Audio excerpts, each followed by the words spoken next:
actually this is being continued. The same thing is getting continued by Dr. R. Venkata Raghavan ji.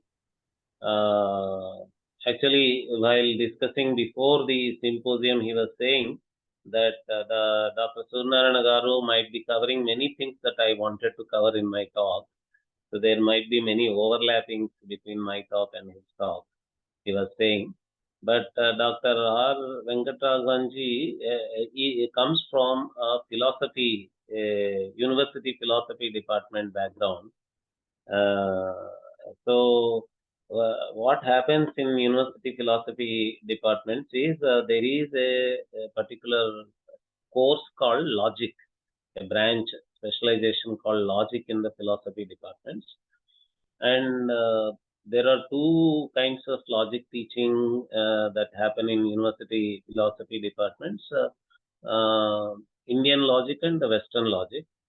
And what is happening in Indian university philosophy departments mostly is only Western logic is being taught. What happens when people want to teach Indian logic there is it is getting classified under Indian philosophy.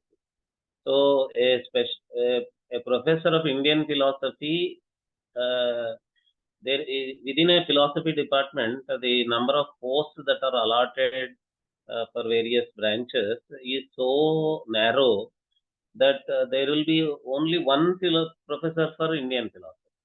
And in the choice of which philosophy, Indian philosophy professor comes, he could have a Vedanta background, he could have some other background.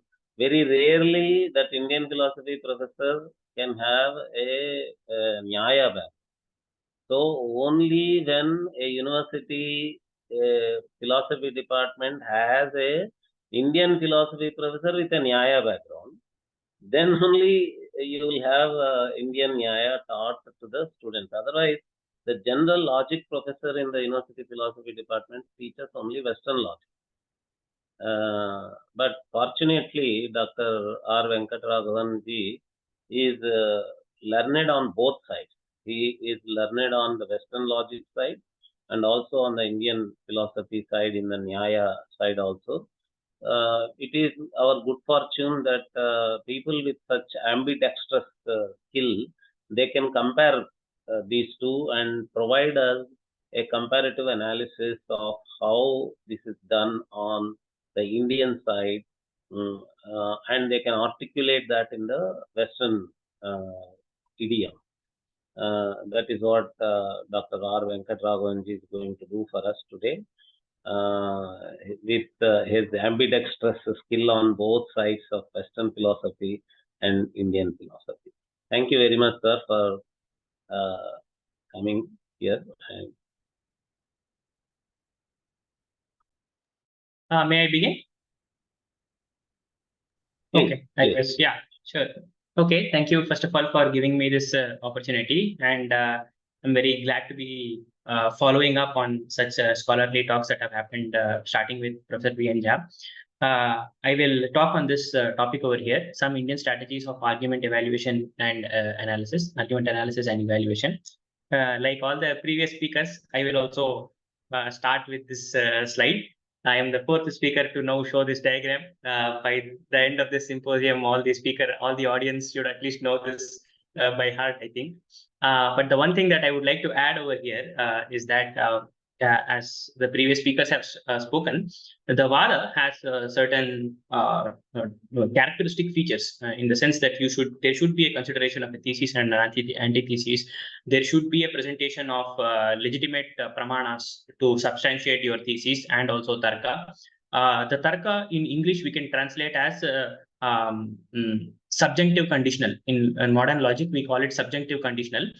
It is always of the form, if X was not the case, Y would not have been the case, or if X would have been the case, Y would have been the case, like that. If we had started early, we would have arrived on the station on time, something like that. So in modern logic, it is called a subjunctive conditional. And the last important feature of the Vada is that the conclusion that you come up, should not contradict the existing body of knowledge.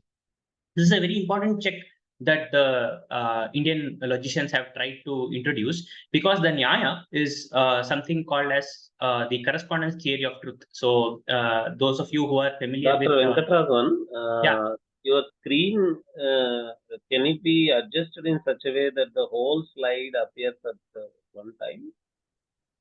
Isn't this the whole slide? What are you seeing? I am able to see the whole slide. Oh, maybe it is the problem on my side. I should check.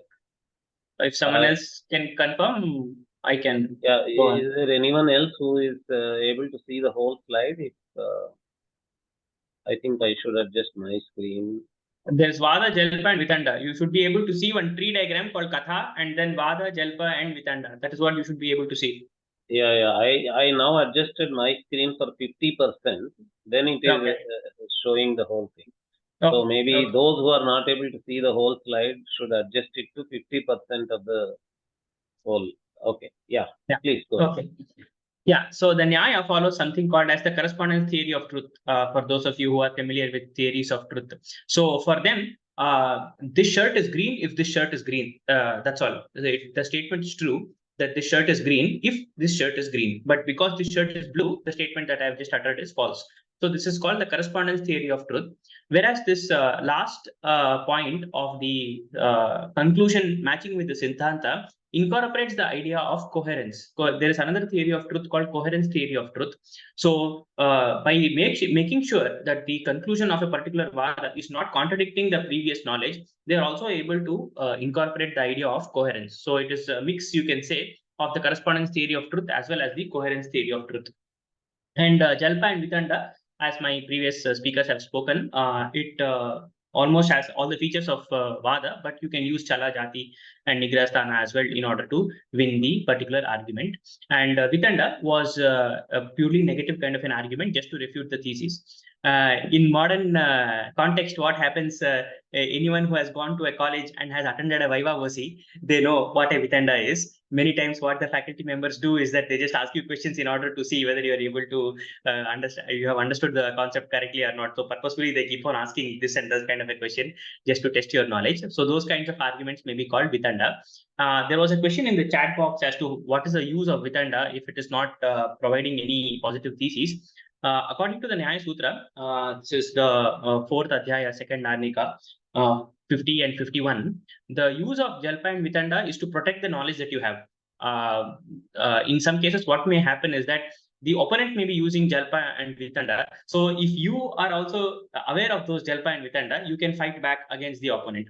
Or when you are at the beginning stage of your Nyaya study, sometimes you can get away from an argument by using these rhetorical devices like Jalpa and Vitanda. So that is the use of the two uses of using Jalpa and Vitanda. So what I will try and do is that I will try and stick to Vada, present only a little bit of Jalpa and Vitanda, and try to give you certain strategies of analyzing an argument as well as evaluating an argument. Now, what does argument analysis mean? The word analysis means that you break it down into the parts. Okay, so I will start off with something that all of you know. In English, the argument is a system of inference built upon terms, let us say, or propositions or sentences. So the basic unit of an argument in English is a sentence. Okay, so there are different kinds of sentences in an argument. Some sentences are called premises. One sentence is called the conclusion, and there may be other sentences which don't appear in the argument. They are called assumptions. So an argument is built in English. It is built upon the on these things. There are a few number of premises. There is one conclusion, and each of these premises may be supported by further assumptions, or there may be further assumptions coming in between the premises. And if you want to analyze the argument, you have to break it down into the premises and break it down into the conclusion, or break it down into the assumptions. So I've taken a simple example here as a point. I try not to take that fire and smoke example. I have gotten very tired of it, so I try to take some new example. So I have taken an example over here. The wall has force imparted to it because of having motion. So this is an argument.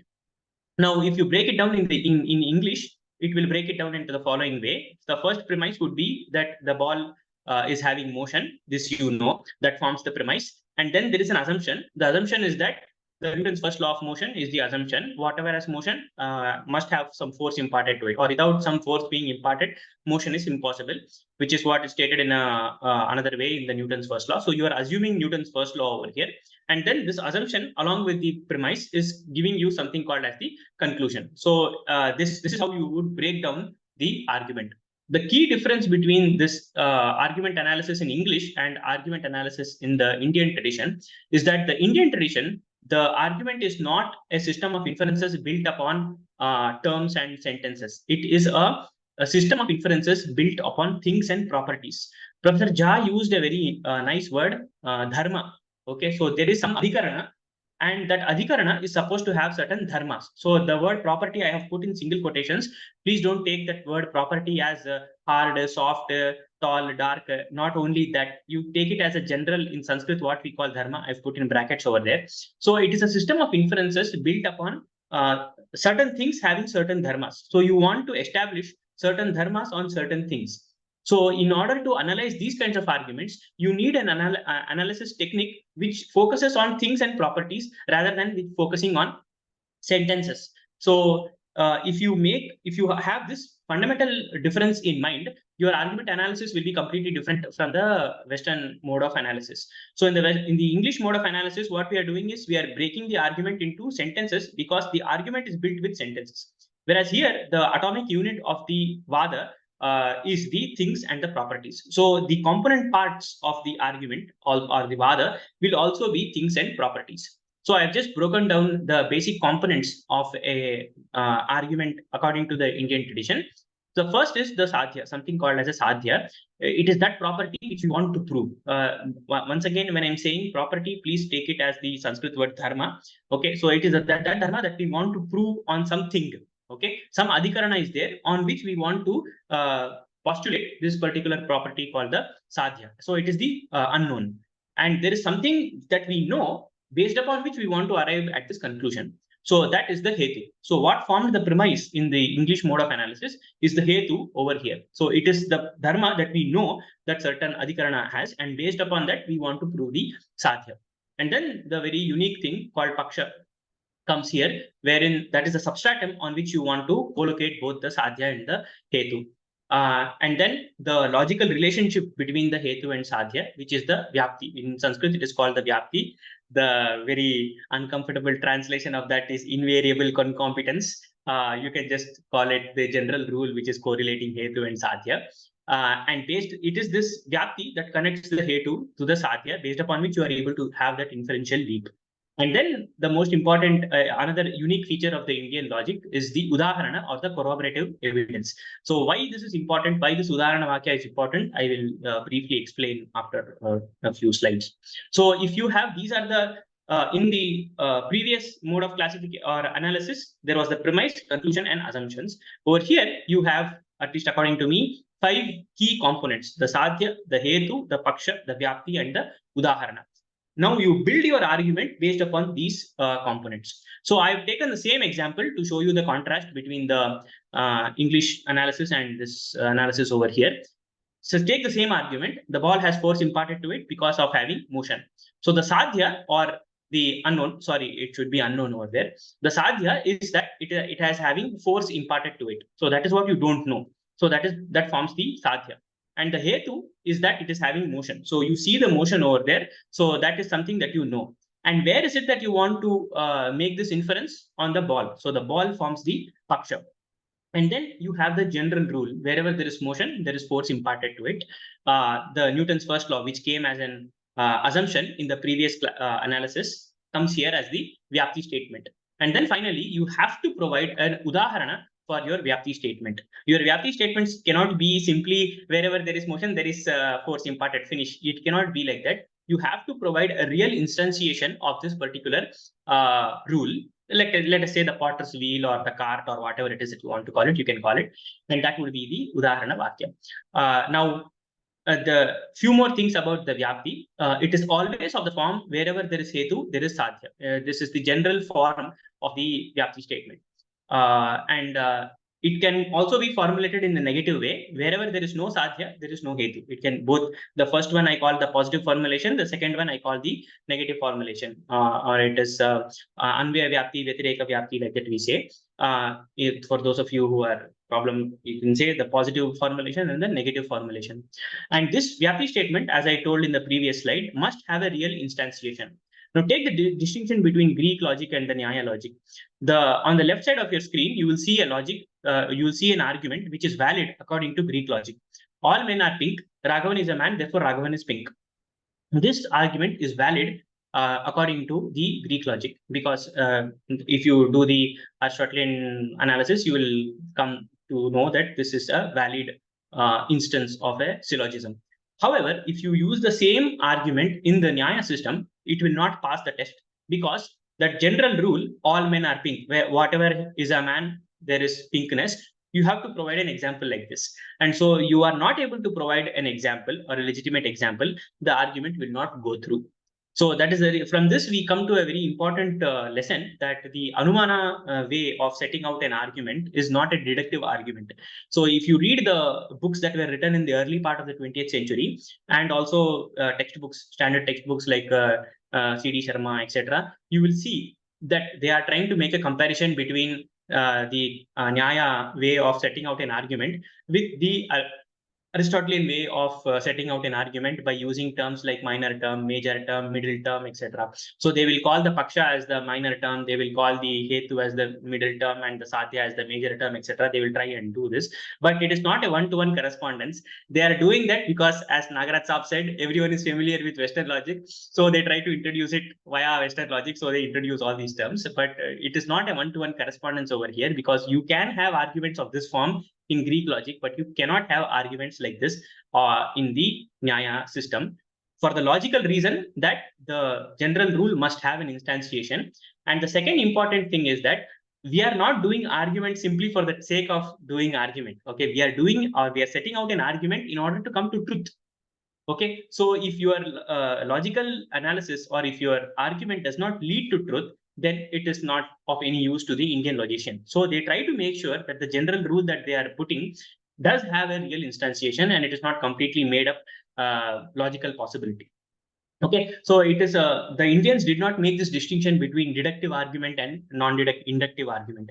A deductive argument, for those of you who don't know, is an argument in which the conclusion necessarily follows from the premises. So the example that I've given on the left side of the screen, that's an example of a deductive argument. If you accept the premise, both the premises, you must accept the conclusion. There is no way in which the premise can be, the conclusion can be false. But on the other hand, an inductive argument is an argument in which the conclusion does not necessarily follow from the premises. So for example, if I say 1 crow is black, 2 crow is black, 3 crow is black, 4 crow is black, therefore all crows are black. So this is an example of an inductive argument. It's called a simple enumerative induction.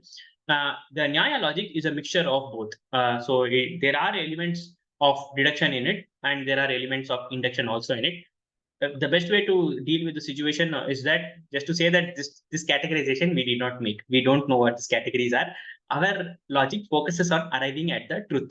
And if the general rule, like the Vyapti, does not help us in arriving at the truth, we don't want to entertain such possibilities. Okay, so this is a very important contribution or the unique feature of the Indian logic, that the Udaharana must be given for every Vyapti statement. There must be a legitimate Udaharana that is being given.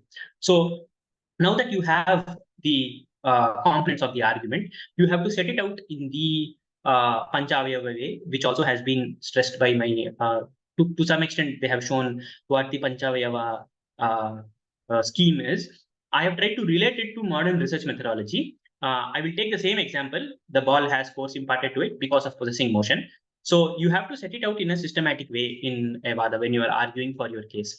So the first statement that you set out, which is the Pratinya, it can be comparable to the modern terminology called hypothesis in the research methodology. So we want to establish, or we want to prove the hypothesis that the ball has force imparted to it. How do we know this? Why are we saying this hypothesis? That forms the Hetu Vakya, or which is the main reason, because it possesses motion. After doing this, I must establish the general rule between the main reason and the hypothesis, and also substantiate it with prior studies. Okay, so wherever there is motion, there is force imparted to it, like a cart or a potter's wheel or whatever it is. So look at what I'm doing over here. All of us who have written theses, we do something called as literature survey. In the very first chapter, we do something called as literature survey. What work has already happened in this particular area? So that is the logical equivalent of this stating the udaharana. So what you're doing by establishing all those prior studies is substantiating your view with the views that have already been done in that particular area. But this is not sufficient. Just because you are quoting previous instances doesn't mean that your hypothesis will go through. You have to prove that the current case is like all the other cases. So that forms the fourth sentence, which is the upanaya. In legal cases, what happens is that when you are fighting a legal, let us say, case, that is why the lawyers maintain case files of the previous cases that they have fought. So they argue that, see, in that particular case, you have given that particular judgment. This case is similar to that case, so you have to give the same judgment here also. So they try to establish a consistency. Consistency is an important feature in law. So they try to establish a similarity between the current case and the previous cases. So the fourth sentence tries to establish that similarity between the current case and all the previous cases. And then what was a hypothesis in the first sentence becomes a conclusion. Hence, it has force imparted to it. So those of you who are seeing the schema for the first time, they may wonder, what is this? The first sentence is same as the last sentence. What is this? But it is not the case. Linguistically, they may be the same, but the logical feature that is there in the last sentence, which is not there in the first sentence, is that in the first sentence, it is only a hypothesis. It is not yet established. Whereas by the time you have come to the last sentence, you have established it as something which is proved. Okay, that is why I have given the word hence. Okay, hence proof, like that we say in mathematics, right? So here, that's why it acts as a conclusion. So that is a logical distinction between the first statement and the second statement. So just to drive home this distinction, in case some of you are doing this for the first time, I have another example over here. Since these children have been raised by single parents, they are more prone to mental illness. Supposing this is the argument made by somebody. So I'll just give one or two, let us say, moments over here. Try to find out what are the key components of this argument. Okay. So I will repeat the argument. Since these children have been raised by single parents, they are more prone to mental illness. So I would request the audience to find out what are the components. So I told you 5 components: sadhya, hetu, paksha, vyapti, and udaharana. So try to, in your mind, try to figure out what is it that we are trying to prove. Based on what we are trying to prove, what could be the vyapti statement, and where is it that you want to prove these things, and what kind of an udaharana would you give? So I'll just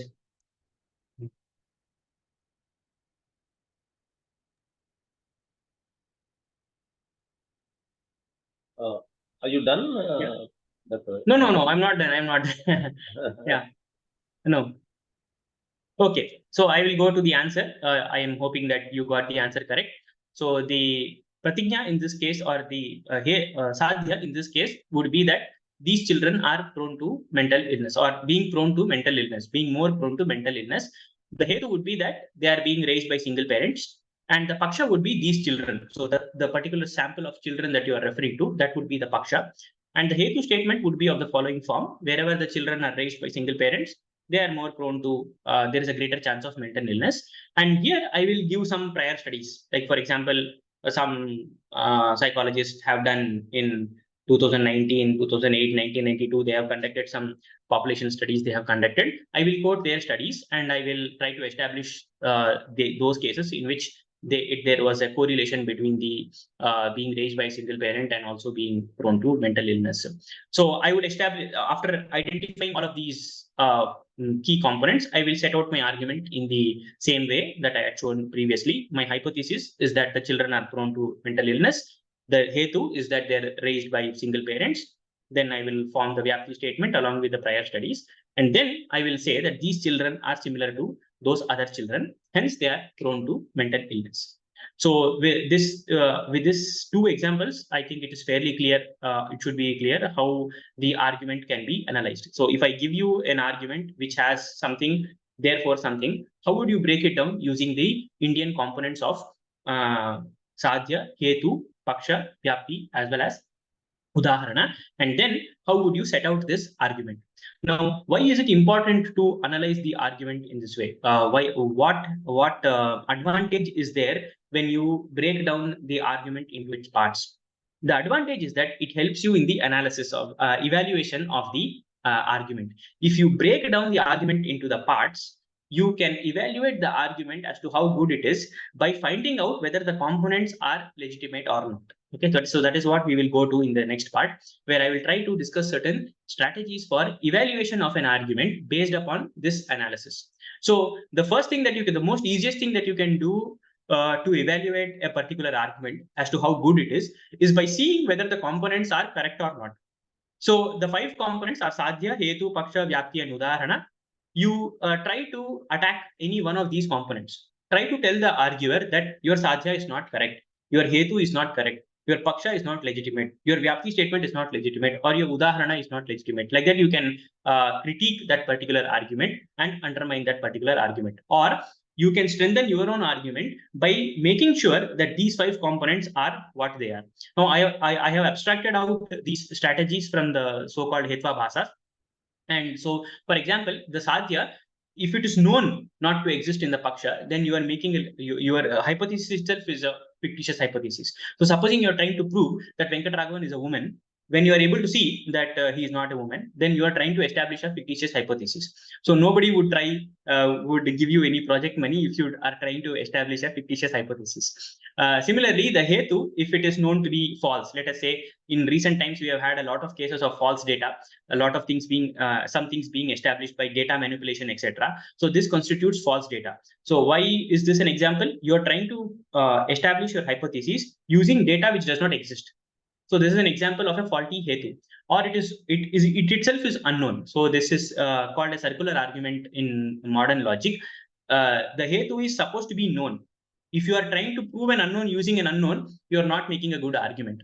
Or you are using a hetu which is far too specific. It occurs only in that particular paksha. It does not have any similar instances or dissimilar instances. In that case, the hetu would be a faulty hetu. For example, the paksha would be faulty if it is unreal or if it is all inclusive. So, for example, if I write a project proposal saying that unicorns are very good, unicorn blood is very good for curing diabetes, and give you that project proposal, you would not give me any money because the paksha, which is unicorn, does not exist. So, if no such argument which has a fictitious paksha should be accepted as a legitimate argument. And the most important or the most common way in which an argument becomes illegitimate is that the Vyapti statement is not correct. So there are exceptions to this Vyapti. It is not true in most of the cases, etc. In such cases, the argument is faulty because the essential logical connection between the Sadhya and the Hetu you are not able to establish. And the last way you can attack an argument is by undermining the Udaharana. So, for example, in this previous example that I have given, I have quoted 3 studies. Now, if you want to attack this argument, you can say, you can attack the fourth statement and say that no, these children are not similar to those children. The Udaharana you have given is faulty. It is irrelevant to the current case. All the 3 studies that you have quoted are for American children, whereas these children are Indian children. Therefore, the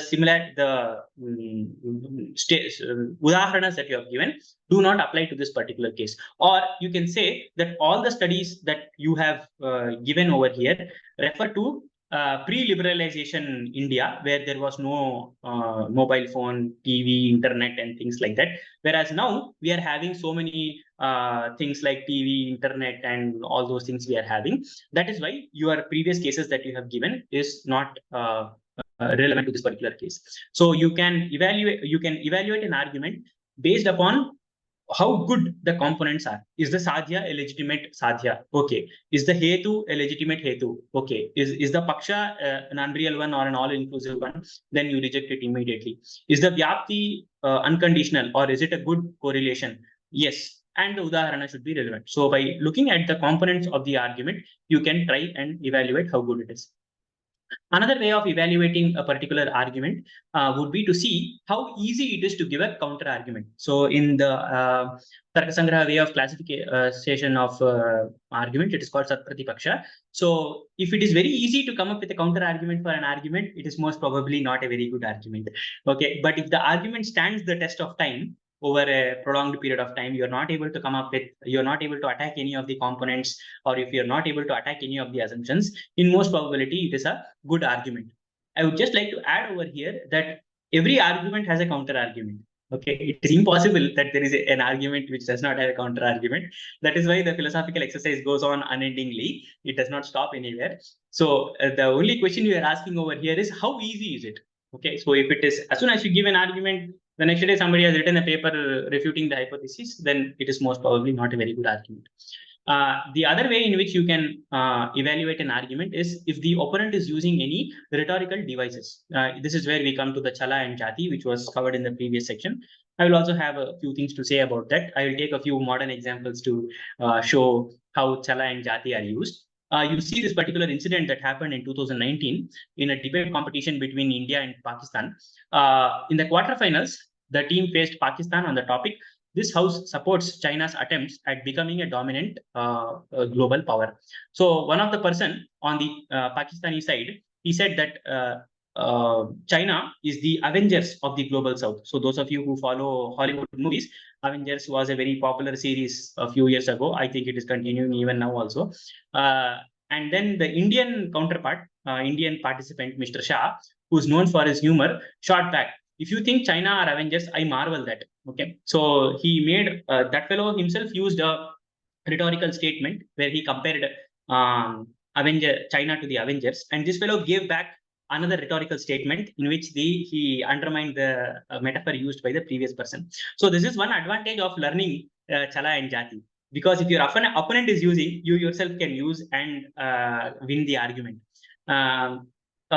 It's a good practice not to use these rhetorical devices. That is always the case. However, if you are in a situation where the opponent is using rhetorical devices, you will always win the debate if you counter it with further rhetorical devices.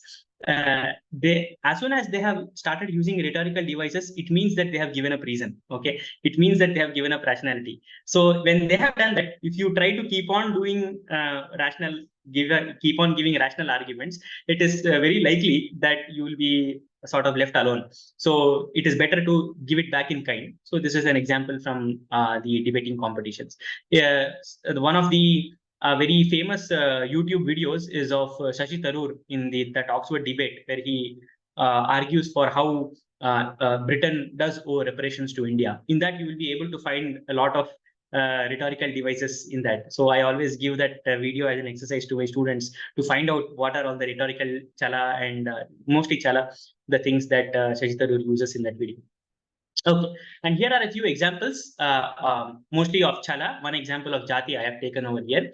So the picture on the left side is a quotation attributed to the reggae singer Bob Marley. He says, "Money is numbers, and number never end. If it takes money to be happy, your search for happiness will never end."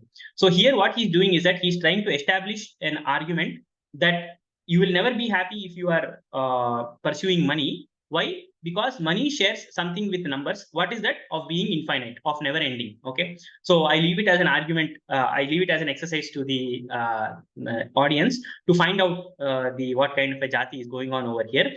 The crux of the jati is that it uses a very superficial similarity or a dissimilarity in order to undermine the argument. That is the essential feature of a jati. There are some 24 types of jati. I've tried to understand the differences are very minute, but how Matilal clubs them together is that the general feature of the jati is that it makes unjust use of similarity and dissimilarity between the udaharana as well as the paksha in order to undermine the argument. So here Bob Marley is using that similarity of not having any end between numbers and money in order to establish the argument. You tell whether this is a jati or not, you try and find it out. And here is another example, the yellow color diagram that you can see over here. Singapore is a fine city. So there is a poster like this. Singapore is a fine city. The top part, if you just read the top part, you feel that, oh, Singapore is a fine city. But then the word fine has been used in a different sense in the bottom part. That is, if you smoke, you have to pay 1,000 rupees fine. If you urinate, you have to pay $5,000 fine, etc. So the word fine is appearing in two different senses. You are using the word fine in one place in one meaning, and in another place another meaning. So arguments which use these kinds of things are may be classified under chala. This is an example of vak chala, let us say. And here is another statement, news headline. This is an actual news headline from a news cutting from 2020. After 9 months, woman's body to get new head. So this is the actual headline. So as soon as you read this, you get shocked. Hey, what is this? And then you realize that the author is using the words body and head in completely different meanings than what you literally understand them. So this is about some Goa National Commission for Women Goa chapter or something like that. That particular organization did not have any president. So now that president is being metaphorically referred to as head. Okay. So and that particular organization is being referred to as body. So the way in which the newspaper fellow has put the this particular news is that if you had literally put it, it would have been after 9 months, Women's Association gets new president. That is what that would have been the literal meaning. But no, you can't do that because you're a news organization. Your news has to be very catchy. As soon as they see the headline, they have to click on it. So you try to put these provocative headlines which catch the attention of the audience, and you get like this: women's body gets a new head and things like that. Okay, so these are some examples, modern examples from your day-to-day life of chala as well as jati. And another way, the last way in which you can evaluate a particular argument is to find out whether the fellow is making any fallacy or not. Now, fallacies can be of two kinds. Either it can be a logical fallacy or it can be some other procedural fallacy. The logical fallacies are the hetva bhasas, which I have already discussed in this particular slide. I have told you that these argumentational strategies I have extracted from the hetva bhasas only. So the bhadita is a kind of hetva bhasa, savyabichara is a kind of hetva bhasa, viruddha is a kind of hetva bhasa, asiddha is a kind of hetva bhasa. So in a good argument, only hetva bhasas should be pointed out. Whereas in a show, if you are in an argumentational show, you can use these nigraha sthanas also. Now, what are these nigraha sthanas? These are some procedural faults that the user makes or the opponent makes, which you can point out and say that, oh, you have lost the argument over it. So, for example, one of the nigraha sthanas is changing the initial position or changing the reason or being inconsistent with one's own reason, etc. So, in our day-to-day argument, we must have found people saying that, no, you are taking my statement out of context. Every time a politician says something and gets caught in a turmoil, they say the first thing they say is my statements were twisted out of context. That is what they say. So they try to change the meaning of the sentence that they uttered. So this is one kind of a nigraha sthana. Another way of explaining that is shifting the goalpost. In modern logic, we have one terminology, shifting the goalpost. So when you're arguing for one conclusion, your argument has been shown to be false, you shift the conclusion to something else. Okay, so for example, what I have encountered in my life is that supposing I'm arguing that so and so group must be given some special preference. So they should be given some special preference in schools, or they should be encouraged to join schools more. Then you show the opponent that they are actually more in school. Their number is more than 50%. Then the opponent changes the stance and says, no, but they are not in higher education. So you take the data of higher education and show that in higher education also they are more. Then they say, no, they are not getting jobs. They are not in the employment market. So like that, they go on changing the goalpost. That constitutes a nigraha sthana. Another kind of nigraha sthana is using very irrelevant and incomprehensible language. I have given two links over here. The first one is a postmodern generator. It is called a postmodern generator. If you click on the link, you will get one entire paper which is perfectly written, but the entire paper is garbage. It is totally fictitious. It has been generated by a machine learning algorithm to sound like a postmodern paper. Every time you click on the link, you will get a new paper. That is how fantastic the system is. So it will seem like very grammatically correct sentences, but it has absolutely no meaning. So the first link is for postmodern logic, postmodern philosophy. The second link is for 20th century analytic philosophy. You can click on the links and see how this works. Another problem is not setting out the problem properly, setting out the argument properly. Professor Jha already pointed to this.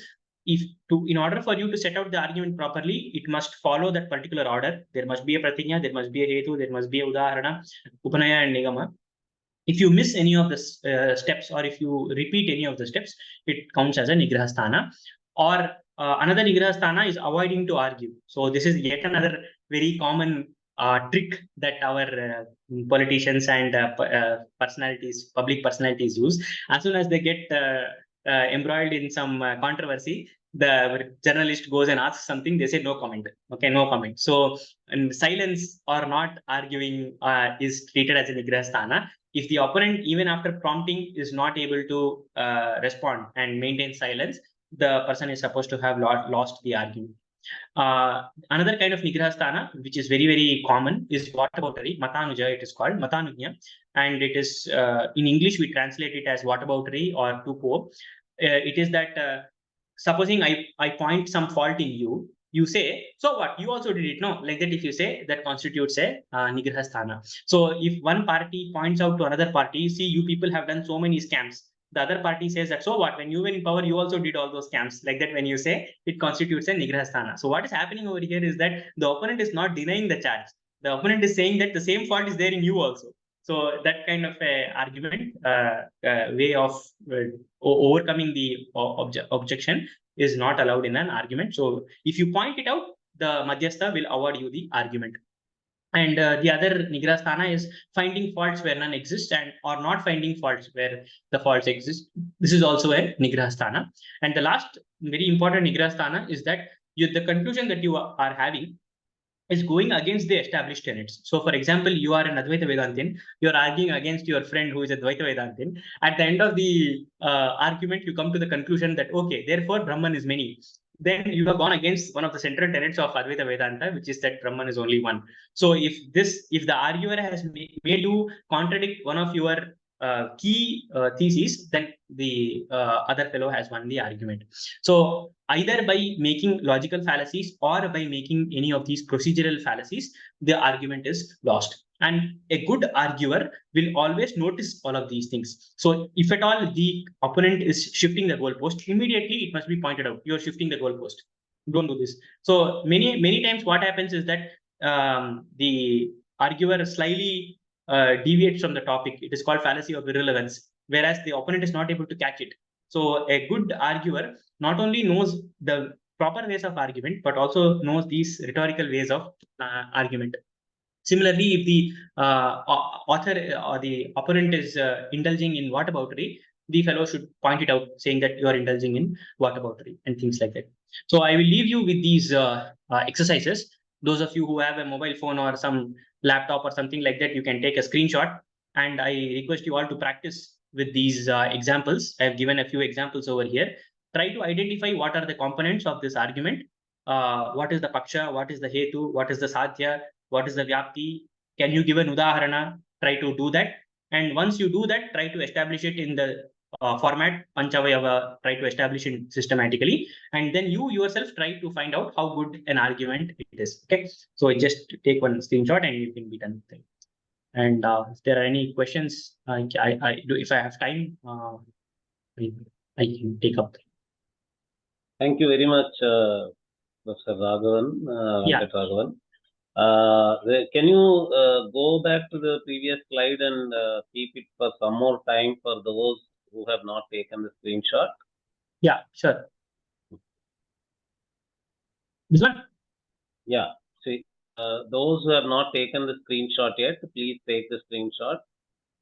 Professor Raghavan has left some exercises for you to practice all the things that he has mentioned. Professor Raghavan, do you have an online teaching platform or something like that where the audience can learn from you? No, I don't have such things. I don't know.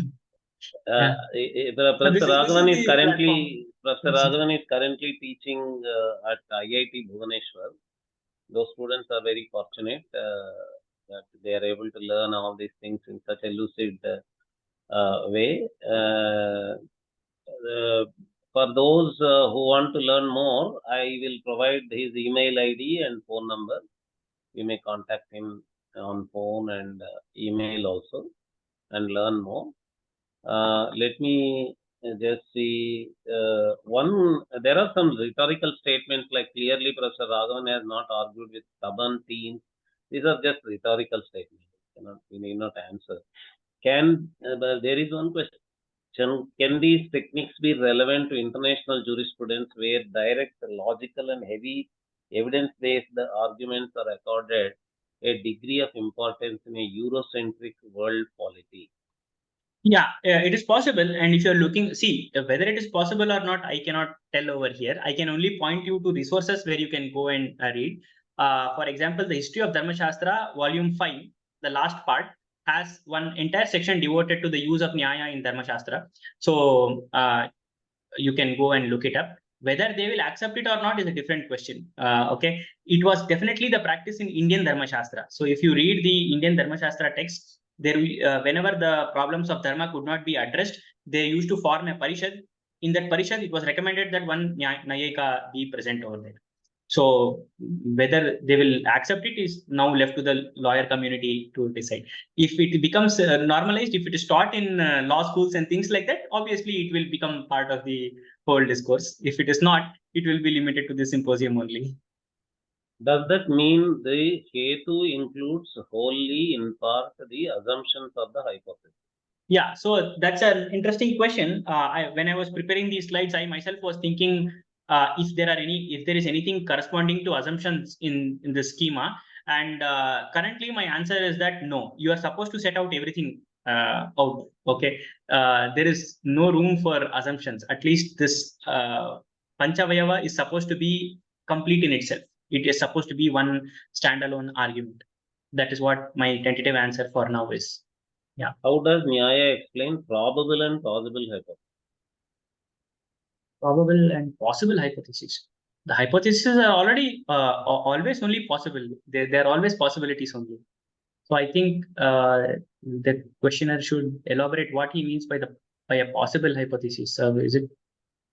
I'm not sure, but I can't answer that question for now. Maybe that person can write to me. Divyam Sharma wants to know, Professor, how can we improve our arguments in addition to the exercises given by you? Yeah, so argumentation is a skill. Okay, it can be improved only by doing. It cannot be improved by reading. So you have to once you have these logical resources, what are the hetu, paksha, sadhya, etc. You need to keep on applying it to the day-to-day life. The simplest way is to pick up any newspaper article and see, which is what I was doing when I was preparing for all of these courses. I used to do that only. The more you do, the more you become better at it. But there is a very important what I should say, I should warn you that it will become an occupational hazard. You will not be able to keep away from an argument. If you go on arguing, people will not like you. So please learn to stop at some point. There are places where you should argue. There are places where you should not argue. So just because you are good at it, please do not keep doing it, or else you will become like me, very alone without friends. So please don't do it. Yeah. In which category does living experience as a technique of debate fall under? Is that also a nigraha sthana? The living experience which is specific only to that person and not known to others, but such a living experience being treated the most important pramana. Yeah. So this is obviously this person knows some amount of phenomenology and things like that. So nowadays, lived experience is being given a very big place. That so-and-so group has a certain lived experience with other group people don't have. Therefore, these people have no right to speak about us. Something like this. This is the kind of argument. So the lived experience, that statement where the lived experience comes, forms part of the hetu. Okay, in a particular argument, it forms in this particular schema that I have shown. It forms part of the hetu. That hetu is something that both the arguers agree upon. If they don't agree upon it, it cannot form a legitimate hetu. So you cannot have an argument, at least in this scheme, based upon lived experience. That does not mean that Indian philosophy did not have awareness of lived experience and things like that. There was something called as anuvyavasaya jnana, and in some cases are there. In Tarkasangra Deepika itself, there is a case where I remember the person is arguing for the independency of testimonial knowledge, and the person resorts to lived experience. But this must be shared. It cannot be something which is specific to only one person. That argument will not go through. which was the problem presented in the cracked mirror debates between Sundar Sarukaya and Gopal Guru. This was the problem which was discussed. If we don't have lived experience, can't we have a debate? So maybe look that up. Thank you very much, Professor Raghavan.